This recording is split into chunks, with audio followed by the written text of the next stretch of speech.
आप देख रहे हैं मंत्र भारत न्यूज चैनल। मैं हूं कविता।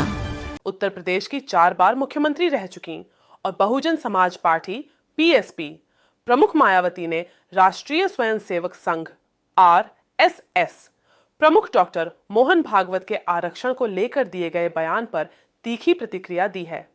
मायावती ने भागवत की टिप्पणी को संकीर्ण और जातिवादी सोच का परिचायक बताते हुए एससी और एसटी वर्ग के मौजूदा आरक्षण में किसी भी तरह के बदलाव के खिलाफ चेतावनी दी है।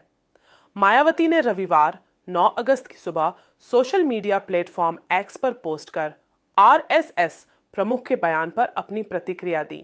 दरअसल मुंबई में एक युवा कार्यक्रम के दौरान मोहन भागवत ने कहा था कि जिन लोगों की स्थिति बेहतर हो चुकी है उन्हें आरक्षण का लाभ छोड़कर इसे जरूरतमंद लोगों के लिए उपलब्ध कराना चाहिए। उन्होंने यह भी कहा कि आरक्षण के राजनीतिकरण से समाज में कड़वाहट पैदा हो रही है।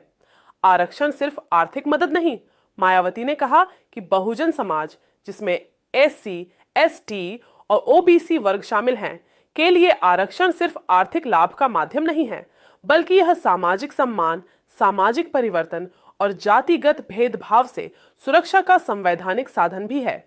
पीएसपी प्रमुख ने कहा कि एससी और एसटी आरक्षण में क्रीमी लेयर जैसी व्यवस्था लागू करना संविधान और बाबा साहेब डॉक्टर भीमराव अंबेडकर के सामाजिक न्याय के उद्देश्यों के विपरीत होगा।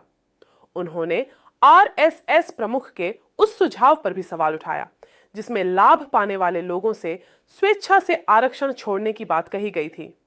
मायावती के मुताबिक आर्थिक रूप से मजबूत होने के बावजूद कई लोगों को सामाजिक स्तर पर जातिगत भेदभाव और असमानता का सामना करना पड़ता है। ऐसे में आरक्षण को केवल आर्थिक स्थिति से जोड़कर देखना उचित नहीं है। केंद्र सरकार से भी की प्रभावी पैरवी की मांग मायावती ने केंद्र सरकार से अपील की कि वह अदालतों में एससी एसटी आरक्षण और सामाजिक न्याय से जुड़े मामलों पर मजबूती से अपना पक्ष रखे।